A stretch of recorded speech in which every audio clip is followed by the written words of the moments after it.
Buenos días, jóvenes. El día de hoy hablaremos de la estratificación social, clases y grupos sociales, género, etnicidad y diversidad de criterios de estratificación. Recordemos lo aprendido.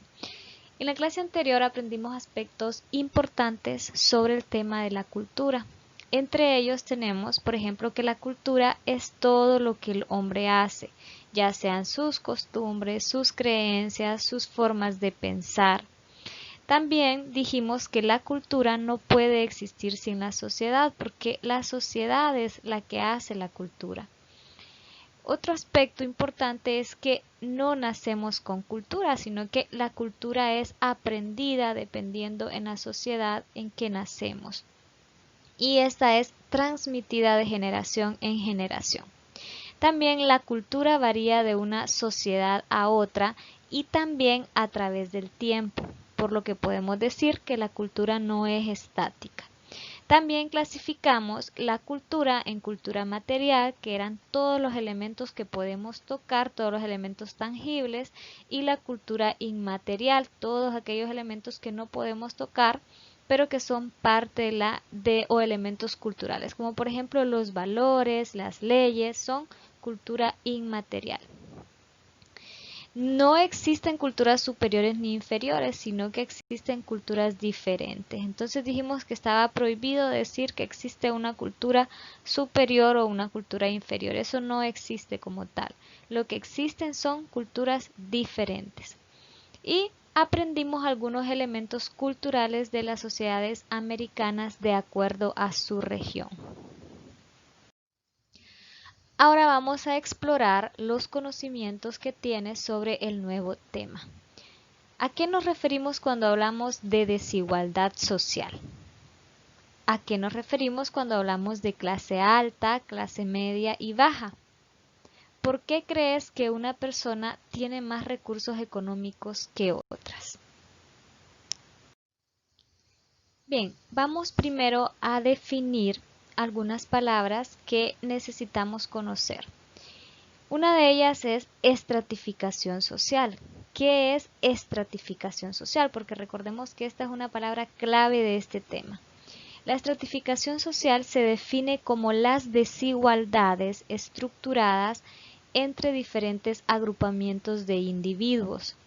Un estrato social está constituido por un conjunto de personas, agregados sociales, que comparten un sitio o lugar similar dentro de la jerarquización o escala social, donde comparten similares creencias, valores, actitudes, estilos de vida y algunos actos. Se caracterizan por su relativa cantidad de poder, prestigio o privilegios que poseen. Entonces, una estratificación social lo vamos a definir en palabras sencillas como un conjunto de personas que están divididas por la cantidad de poder, prestigio o privilegios que poseen. Y de ahí las podemos dividir, ya vamos a ver más adelante cómo podemos clasificarlas. Otra palabra importante son los sistemas básicos de estratificación social. Han existido varios sistemas para poder darse esta estratificación social. Una es la esclavitud, las castas, los estamentos o estados y las clases sociales. En esta ocasión vamos a hablar de las clases sociales como un sistema básico de estratificación social. Clases sociales que son las que se utilizan en nuestras sociedades para estratificar a las personas. Entonces veamos, clases sociales. ¿Qué son las clases sociales?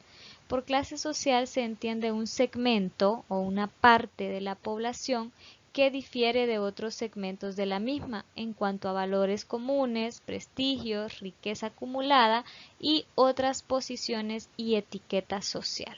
Entonces vamos a ver cómo cada una de las clases en que se divide la población comparten ciertos elementos comunes y que también las hace diferenciar de las demás clases sociales. Hablemos entonces de las clases sociales, que es lo que nos interesa en este tema. ¿Por qué se dan las clases sociales? ¿Por qué dividimos a la población en estas clases sociales? Bueno, existen algunos indicadores y los principales o los básicos son tres. Uno de ellos es el ingreso, es decir, el ingreso económico, cuánto dinero ingresa a sus bolsillos o cuánto dinero tienen o poseen. La ocupación, a qué se dedican la persona o las personas, y la educación, cuál es su nivel educativo. Y tenemos entonces la clase alta, la clase media y la clase baja. Dentro de ellos pues también hay otras subdivisiones que también podríamos hablar de ellas, sin embargo vamos a generalizar un poco. En la clase alta tenemos a la burguesía comercial, financiera, industrial y latifundistas. ¿Qué características tienen estas personas de la clase alta? Pues son individuos que cuentan con un alto nivel adquisitivo y generalmente mayor nivel formativo y educacional.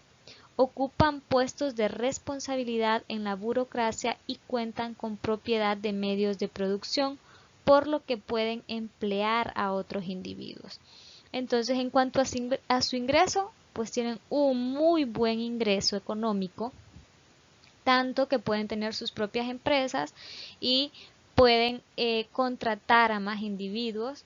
Su nivel ocupacional, pues ocupan muy buenas posiciones, y en cuanto a la educación, pues su nivel es muy bueno, su nivel educativo es muy avanzado. En la clase media tenemos a profesionales, pequeños comerciantes, artesanos, pequeños propietarios, empleados públicos y privados. ¿Qué características tiene la clase media? Pues sus integrantes a menudo cuentan con niveles promedio en cuanto al aspecto educativo y tienen una capacidad económica intermedia que les permite la subsistencia y la propiedad en muchos casos de viviendas y un nivel de vida basado en el bienestar. Es decir, son aquellas personas asalariadas que trabajan generalmente para la empresa, para el sector privado o para el sector público, o que también pueden tener algunos pequeños negocios.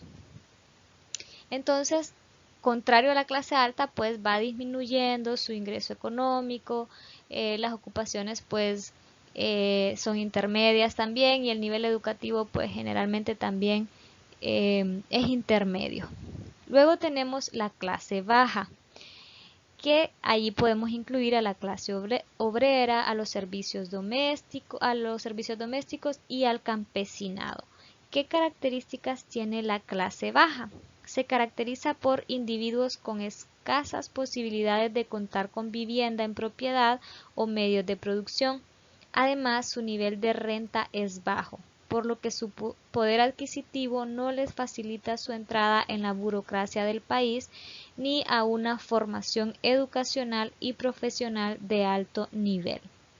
Entonces aquí tenemos a todas aquellas personas que su ingreso económico es muy bajo, sus ocupaciones pues generalmente son obreros, se dedican al servicio doméstico, son campesinos, y que esto pues trae muy pocos ingresos económicos para poder sobrevivir o para poder subsistir, y su nivel educativo muchas veces no es muy avanzado, se quedan en niveles muy bajos en cuanto al nivel educativo. Entonces esta sería la estratificación social que generalmente se utiliza para poder colocar a las personas de acuerdo a su ingreso, ocupación y educación. Bien, todas las sociedades conocidas se caracterizan por una desigual distribución de las recompensas materiales y simbólicas. Esto se debe a un conjunto de factores entre los cuales ocupan un lugar prominente la clase social, el género, la raza o etnia y la desigual distribución del poder. Es decir, todas las clases sociales sufren este fenómeno de desigualdad. Ahora bien, ¿por qué se da esa desigualdad en el mundo? Según Karl Marx, pues dice que el control sobre los medios de producción básicos de una sociedad le da a un pequeño grupo de personas la capacidad de controlar el poder económico, político e ideológico de una sociedad determinada. ¿Qué quiere decir esto? Que bueno, los medios de producción, cuando hablamos de medios de producción nos referimos, por ejemplo, a las máquinas, el dinero, a las materias primas, a las herramientas, al transporte, entre otras cosas.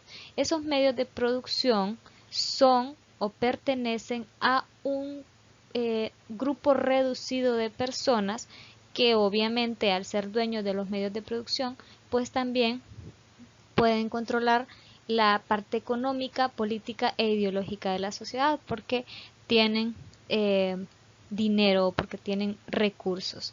Sin embargo, hay otro grupo grande de la población que al no contar con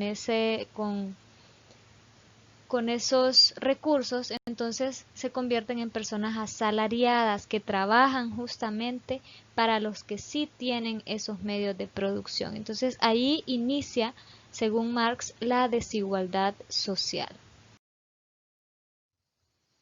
La desigualdad social no solo se presenta en el plano de la distribución de ingresos, sino que también afecta a otras áreas claves de la vida. Es decir, la desigualdad social no nada más afecta en los recursos económicos que una persona puede tener, sino que va mucho más allá. Por ejemplo, afecta el acceso a los activos productivos, el acceso a créditos, las posibilidades de educación y salud, y también actualmente a la integración al mundo de la informática. Es decir, las personas pobres tienen muy bajas posibilidades de contar con estos accesos, mientras que las personas ricas pues se les facilita el acceso a estas áreas claves de la vida. Además de la parte económica, como vimos anteriormente, también existen otros elementos que influyen en la desigualdad social. Por ejemplo, la etnicidad e inequidad. Al igual que las clases sociales, la etnicidad ha sido fuente de desigualdad social.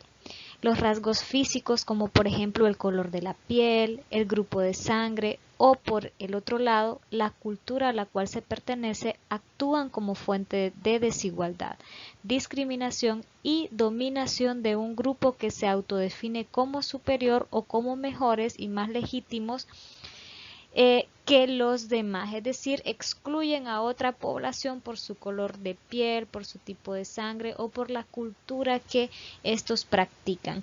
En este caso, si hablamos de América Latina, pues el origen de esta exclusión podemos remontarlos al periodo colonial, en el que sabemos que los españoles practicaron un modelo económico de discriminación para los grupos indígenas y para las poblaciones afrolatinas y afrocaribeñas, ¿verdad? Mediante lo que era la esclavitud o el dominio y servicio personal, como por ejemplo la encomienda y el trabajo forzoso. Desde ahí podemos remontarnos a esas formas de desigualdad social entre una población que se cree superior sobre otra población que la desvalorizan o la excluyen simple y sencillamente por su etnia o por la cultura que éstas practican.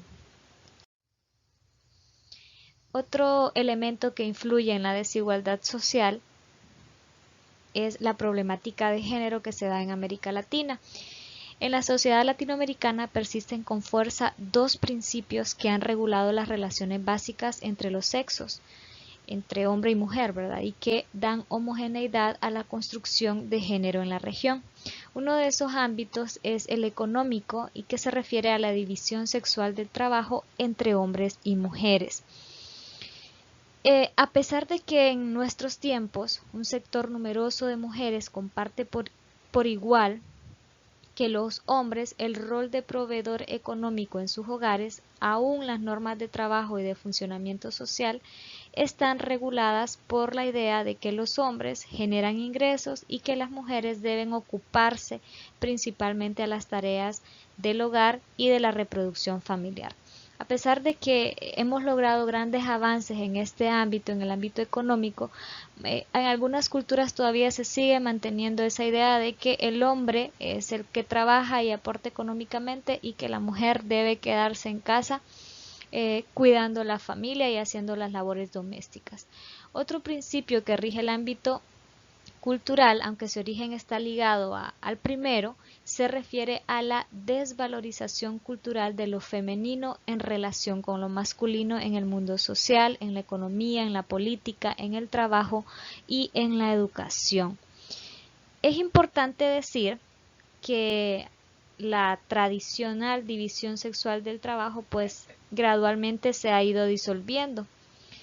Las mujeres actualmente pues están ocupando o se están incorporando al mercado de trabajo en condiciones de empleadas asalariadas. Sin embargo, las mujeres se ven sometidas frecuentemente a situaciones de discriminación salarial. Esto significa que los ingresos de las mujeres habitualmente son inferiores a los que perciben los hombres, cualquiera que sea su nivel educacional y en todos los grupos ocupacionales. Por eso decimos que está la desvalorización cultural de lo femenino, a pesar de que la mujer pueda desarrollar el mismo trabajo que el hombre, los mejores salarios se los dan al hombre, al género masculino. Entonces ahí también se da otra desigualdad de género. Y como estamos hablando de estratificación social y también estamos hablando de desigualdad social, pues es necesario que observemos esta gráfica para que entendamos y comprendamos la realidad de nuestros países latinoamericanos. Y el título de la gráfica es El reparto de la pobreza en América Latina. Porcentaje de la población que es pobre, muy pobre y extremadamente pobre. Tenemos aquí el país en la posición número 1, a nuestro país Honduras, el país más pobre de Latinoamérica según el Banco Mundial para el año 2018. Esa es la fuente. Y tenemos aquí que este color ocre fuerte son las personas extremadamente pobres, que serían en la gráfica este porcentaje que está acá.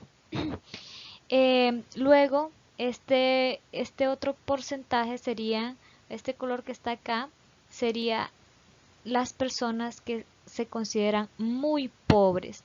Y este porcentaje de aquí es las personas que se consideran pobres. Entonces estos serían pobres, muy pobres y extremadamente pobres. Si ustedes ven nuestra gráfica, pues el mayor porcentaje es de las personas muy pobres, seguido por personas extremadamente pobres y en tercer lugar las personas pobres.